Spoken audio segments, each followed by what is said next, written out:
Olá, muito bom dia. Muito obrigado mais uma vez pela sua companhia. Está começando mais um programa Agronegócio e eu desejo a você um dia de muita paz e muita saúde. E no programa de hoje nós vamos falar do comportamento do mercado do boi no que diz respeito ao abate. Você vai ver que os mercados do milho e da soja apresentaram pequenos reajustes na Bolsa de Chicago. Vamos mostrar que o acordo entre Mercosul e União Europeia pode render bons frutos ao Brasil. Vamos comentar de 74 milhões de hectares de vegetação nativa em propriedades rurais aguardando pagamento por serviços ambientais. E eu vou conversar com William Sawa. Ele é diretor executivo da Latina Seeds e nós vamos falar do plantio de sorgo como alternativa na produção de silagem de alta qualidade, quer para gado leiteiro, quer para gado de corte. O programa Agronegócio já está no ar.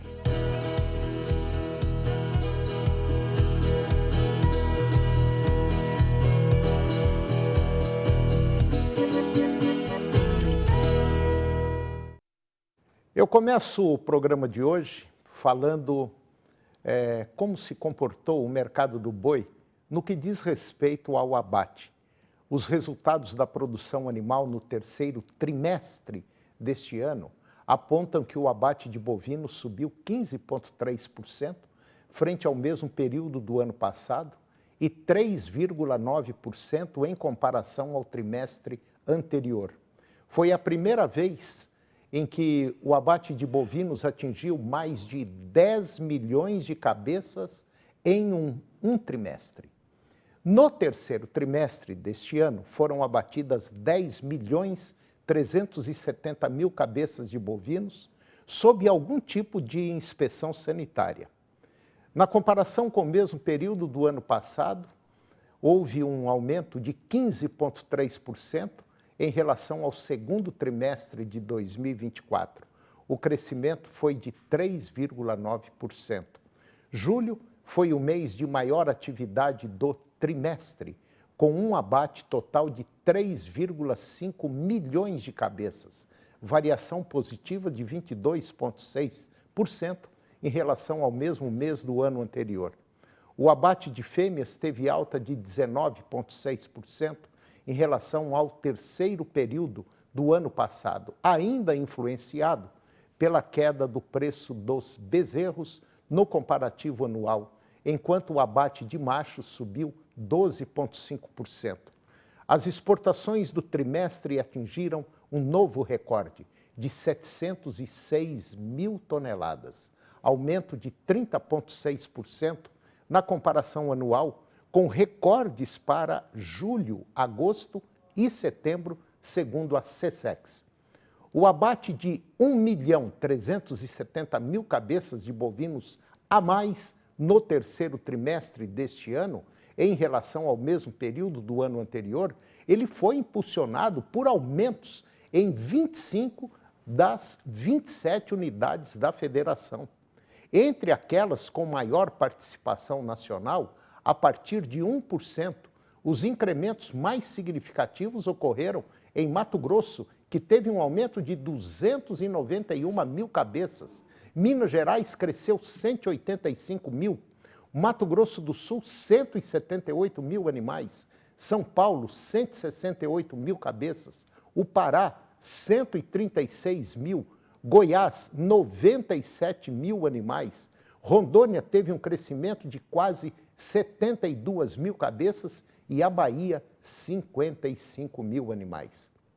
Em contrapartida, a queda mais significativa de 64 mil animais ocorreu lá no Rio Grande do Sul, que ainda sofre os impactos das cheias ocorrida no fim do mês de abril. Com 18,3% da participação nacional, Mato Grosso continua liderando o abate de bovinos, seguido por São Paulo com 10,4% e Goiás 10,2%. E agora você vai ver que os mercados, tanto do milho quanto da soja, apresentaram pequenos reajustes na Bolsa de Chicago. Na Bolsa, altas superiores a 1% foram novamente registradas para os mercados futuros de milho durante a última sexta-feira, refletindo o forte ritmo do programa de exportação dos Estados Unidos na atual temporada. O total comprometido de milho para exportação em 2024-2025 alcançou 34 milhões de toneladas, representando um aumento de 32,8% em relação ao mesmo período da temporada anterior. O contrato para março do próximo ano subiu 1,15%, fechando a $4,40 por bushel, ou seja, 10,39 dólares por saca. Lá em Campinas, no estado de São Paulo, o milho encerrou a última semana em estabilidade, no patamar de R$ 73,20 por saca, mercado marcado pela menor liquidez. No mercado da soja, aconteceram variações mistas que foram observadas para o mercado futuro de soja em grão, também na última sexta-feira, lá na Bolsa de Chicago. A alta no mercado futuro do óleo de soja sustentou as cotações do grão, enquanto a queda do farelo associada à valorização do dólar pressionou os preços da oleaginosa para baixo. O contrato para janeiro do próximo ano encerrou estável, cotado a $9,94 por bushel. Isso dá algo em torno de $21,91 a saca. O mercado físico de soja encerra a semana em queda, com a referência em Paranaguá, lá no Paraná, abaixo dos R$ 142 por saca, com a boa safra em formação na América do Sul. E agora você vai ver que o acordo entre Mercosul e União Europeia pode render bons frutos ao Brasil. Esse acordo entre Mercosul e União Europeia, que começou a ser discutido em 1999, ele foi assinado agora no último dia 6 de dezembro. A medida, muito protestada pela Europa, elimina as tarifas de acesso aos mercados europeus para 97% dos bens industriais e para 77% dos bens agrícolas do Mercosul em 10 anos. Segundo a Agência Brasileira de Promoção e Exportação e Investimentos, Apex Brasil, as oportunidades de desgravação de curto prazo para o Brasil abrangem 242 linhas tarifárias da União Europeia e cerca de 109,8 bilhões de dólares das importações anuais do bloco.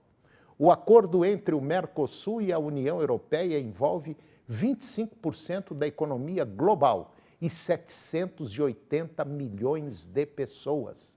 Graças a esse esforço, o Brasil poderá aproveitar as mais de 1.800 oportunidades de curto prazo para o bloco, que a Apex Brasil mapeou, com destaque para uma ampla gama de produtos como café, milho, suco de laranja, mel natural, aviões, calçados, móveis de madeira, entre muitos outros. Com uma corrente de comércio de mais de 90 bilhões de reais no ano passado, a União Europeia é o segundo maior parceiro comercial do Brasil. A pauta exportadora brasileira, no entanto, está concentrada em commodities como petróleo, café e soja. O acordo é uma oportunidade para diversificação e agregação de valor aos produtos exportados. E agora vamos falar de meio ambiente, vamos falar de 74 milhões de hectares de vegetação nativa em propriedades rurais, aguardando pagamento por serviços ambientais.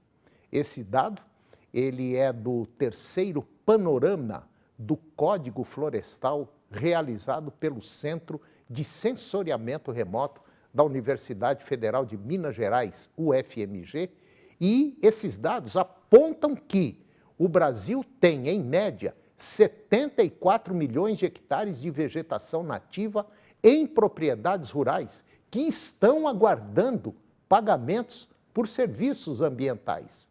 Tratam-se de áreas que excedem as exigências previstas do Código Florestal e cujos proprietários poderiam receber um pagamento por manter a vegetação de pé.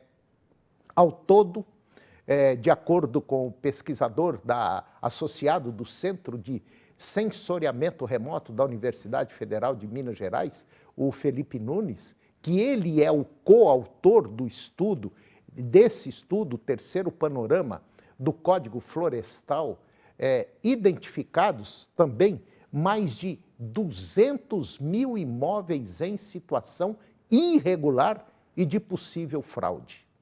O próprio CAR, Cadastro Ambiental Rural, que é um instrumento criado para monitorar o território e combater o desmatamento ilegal, e a grilagem de terra está sendo utilizado para o próprio desmatamento e a grilagem de terra. O sistema, além de proibir qualquer registro em cima dessas áreas, porque nós já temos tecnologia e cartografia para isso, precisa remover do sistema todos os que já fizeram isso anteriormente. Segundo o pesquisador, as melhorias no cadastro e no monitoramento, garantindo os possíveis pagamentos e combatendo fraudes, podem ajudar o desenvolvimento econômico do Brasil. O maior ativo brasileiro é o seu ativo florestal. O agronegócio brasileiro tem uma capacidade produtiva única no mundo e, aliado à preservação ambiental, transforma o Brasil em uma potência agroambiental.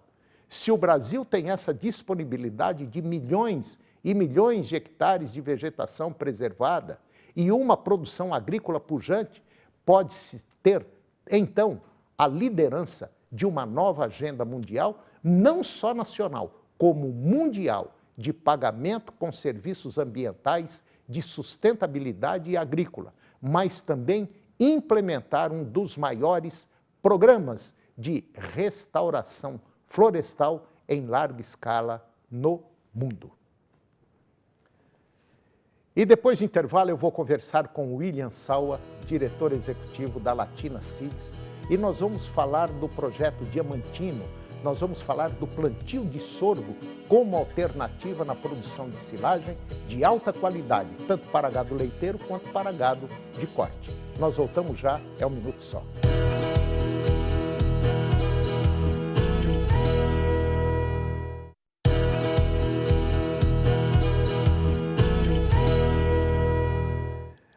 Nós estamos de volta e agora nós vamos comentar da preocupação do PT, Partido dos Trabalhadores, com a economia do Brasil.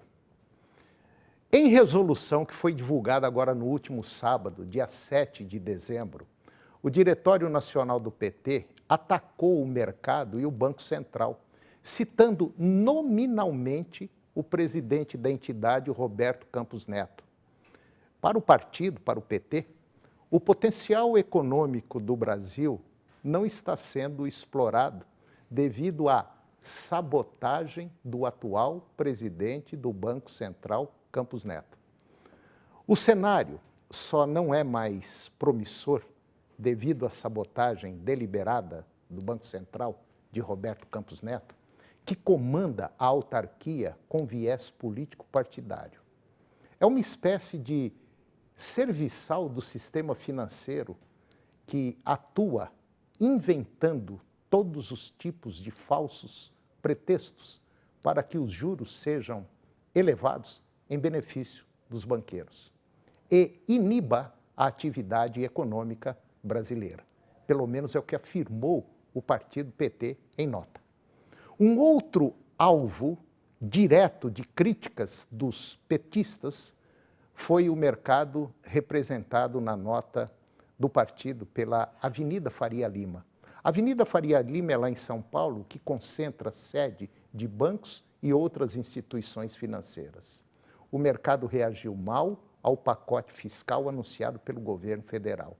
Após o anúncio desse pacote, o dólar fechou acima de R$ 6,00 pela primeira vez na história. A Bolsa Brasileira registrou queda e, na visão petista, o mercado age como um adversário à política fiscal apresentada pelo governo federal. Segundo o PT, a sociedade civil precisa manter-se vigilante e enfrentar as artimanhas da Avenida Faria Lima, que visam minar conquistas econômicas e sociais por meio da especulação. Trata-se de uma manobra claramente política para debilitar o governo e impedi-lo de continuar avançando no caminho do desenvolvimento e da justiça social. E o incrível é o seguinte, que o futuro presidente do Banco Central já disse o seguinte, que vai ter que manter a taxa Selic lá em cima. E ninguém falou nada. É aquilo que o Milor Fernando disse há algum tempo. É o rato colocando a culpa no queijo. E agora eu vou conversar com o William Sawa. O William, ele é o diretor executivo da Latina Seeds, e nós vamos falar do plantio do sorgo como uma alternativa na produção de silagem de alta qualidade, quer para gado leiteiro, quer para o gado de corte, inclusive através do sistema diamantino, que é uma tecnologia carimbada pela Embrapa. William Sawa, muito bom dia, muito obrigado pela sua presença, é um prazer tê-lo aqui, está tudo bem? Bom dia, Toninho, tudo ótimo, graças a Deus. Bom, William, me fala um pouquinho, agora que a Latina Seeds, né, através do desenvolvimento de uma variedade de sorgo e também desse sistema diamantino, já está aí com o passaporte carimbado pela Embrapa. Justo. Fazem 4 anos, nós percebemos que precisávamos trazer um novo sistema de produção da pecuária para a pecuária. Ou seja, nós temos hoje uma enorme quantidade de áreas degradadas, pastagens degradadas, que precisam ser renovadas, recuperadas. E os estudos indicam aí 27,7 milhões de hectares nessa condição de degradação, algum nível de degradação com aptidão para a agropecuária ou agricultura. Então, nós criamos, junto com a Embrapa, um sistema de produção voltado para a pecuária, que visa a consorciação do sorgo gigante, do sorgão gigante, com pânico ou braquiária durante o processo da renovação. Porque hoje muita gente deseja renovar a sua pastagem, mas o investimento ele é relativamente alto. Por quê? Você tem que fazer a gradiação, nivelação, calcário, adubação, plantio da forrageira. Então, o sistema diamantino ele visa uma diluição desse custo. Por quê? Quando você faz consorciado o sorgão gigante com a braquiária ou pânico na renovação, você paga o custo dessa renovação com a colheita da silagem do sorgão, que é altamente produtivo. Quer dizer, isso assim a gente falando por alto, quando você entra com sorgo, você entra com capim, além de você ter, vamos dizer assim, um pasto basicamente a custo zero, você tem a silagem e você tem a coisa mais importante, que é a renovação do solo. Ou seja, você está mexendo na estrutura química, física e biológica do solo. Ou seja, você está melhorando o seu sistema produtivo, que é o bem maior, que é o solo, né? Perfeito. E um solo bem recuperado, ele vai trazer uma pastagem com maior capacidade de lotação para a próxima safra, vai suportar melhor a entre-safra em relação às estiagens que todo ano temos no Centro-Oeste, graças ao benefício que você fez de melhorar a estrutura do solo. Então, isso você vai ao caminho do TIP, que é a intensificação de gado a pasto. Então, o sistema diamantino, ele faz através da silagem do sorgão, paga a renovação e você automaticamente tem todo um ecossistema melhorado do solo, você pode ter maior densidade animal. Aí o pecuarista ele vai ganhar um bom problema. Por quê? Ele tem a opção da área que ele tem, ou ele vai comprar mais gado, ou ele pode partir também para uma integração lavoura-pecuária do excedente de área que ele vai ter. Que é, vamos dizer assim, uma prática altamente lucrativa para o produtor rural. Quando a gente fala lucrativa, não é única e exclusivamente aumentar a lotação, não. A gente, quando parte para essa integração, para esse sistema diamantino, que é carimbado pela Embrapa, a gente percebe o seguinte, os benefícios que nós temos são inúmeros. E o mais importante é aquilo que foi falado agora, é o solo que você mantém sempre altamente produtivo, inclusive até diminuindo a quantidade de fertilizantes, tornando uma planta muito mais produtiva, mais resistente a pragas, doenças e o principal, a seca. E para a gente chegar nessa consorciação do capim com o sorgo, nós passamos por várias fases, ou seja, nós não estamos com um sistema que nós inventamos da cabeça. Ele foi validado, primeiro, agronomicamente, entre Latina Seeds e Embrapa, Pecuária Oeste de Dourados, Mato Grosso do Sul. Por que validado agronomicamente? Porque, primeiro, é possível de plantar em conjunto, é possível de conviverem essa consorciação e sincronizar o desenvolvimento, foi validado. Depois foi passado para a viabilidade econômica, porque o sistema, se ele não tiver viabilidade econômica, de nada serve. Ele tem que ser economicamente viável. Foi validado e chancelado também a viabilidade econômica dele. E por último, a gente fez a validação científica. O que quer dizer isso? Que todas as áreas, as tendências que a gente fez sempre foram positivas cientificamente falando. Então, esse sistema de produção, ele tem o carimbo da Embrapa, justamente por isso, porque ele passou por todas as etapas que são necessárias para que realmente seja chamado de um sistema de produção. E a gente conseguiu isso, em 4 anos. E tem um fato também que eu acho muito interessante em cima disso aí, é que quando você fala, eu vou plantar milho com capim, tudo bem, ótimo, dá um resultado fantástico, não resta dúvida. Mas quando você fala, eu vou plantar sorgo, nós temos uma vantagem, talvez em cima do milho, que eu vejo dessa forma, principalmente agora com instabilidade climática. Perfeito. Além da instabilidade climática também, Toninho, nós temos um agravante na questão do sorgo no centro-oeste, é que assim, nós temos regiões que a pressão por temperatura e praga é muito alta. Sim. Então, a gente acaba insistindo muito no milho, sendo que a região ela tem maior aptidão para sorgo, devido a tolerar altas temperaturas, que estão cada dia, os veranicos estão cada dia mais latentes, né? Antigamente era 2, 3 dias, hoje temos 10, 15 dias que não chove. E hoje nem sabe. Nem sabe quando chove. E a pressão das novas pragas, né? Então, a cigarrinha, que transmite aí o vírus da Bulus maides, né? Que é o Molicutes, que tem atacado severamente o milho, o sorgo não tem problema com essa praga. Então, é mais uma vantagem. Regiões de abertura, regiões que têm problema de clima, solos mais fracos, o sorgo ele tolera solos, inclusive, até com certos níveis de alumínio. Então, o sorgo ele tem uma característica para suportar mais. Então, acreditamos que o sorgo com o capim, através do sistema diamantino, é a principal ferramenta para apoiar o pecuarista no investimento para a renovação das suas áreas que precisa ser feito. E eu tenho um outro ponto também que eu acho muito importante, que é o brotamento, né? O rebrotamento do sorgo, né? É uma outra vantagem que você pode não ter a produtividade, é óbvio, como foi no primeiro plantio, mas você vai ter uma segunda colheita sem precisar plantar. Perfeito, isso mesmo. Você faz um plantio e 2 cortes. Na consorciação, o primeiro corte, você vai ter uma maior participação na silagem do sorgo, e no segundo corte, você vai ter uma maior participação já, principalmente se for com pânico, do capim. Mas você vai ter igual muita forragem, seja no primeiro ou no segundo corte. Ou, estrategicamente, você pode fazer um corte principal e o segundo, você pode já fazer o pastoreio. Você já disponibiliza para o gado pastorear em cima da rebrota do sorgo com o capim. Mas você tem essa opção, e sendo que se você optar pela segunda colheita do sorgo, você vai ter uma quantidade de massa muito maior, que é a do capim, e depois você tem uma terceira colheita do capim que é feita pelo gado, né? Sim. Quer dizer, você consegue manter durante um determinado tempo na sua propriedade, inclusive, basicamente na época da seca, você está aí com pasto basicamente verde, né? E um solo recuperado. Perfeitamente. E outra coisa, um pasto bem formado, você diminui o tempo do animal lá. Sim, claro. Você encurta financeiramente também, porque esse animal vai estar mais rapidamente terminado. Agora, por exemplo, nós estamos vivendo uma fase, arroba subindo, muita gente estava sem pasto, agora choveu, e tem gente que está lá com o gado esperando ele atingir o score corporal para poder vender e fazer caixa.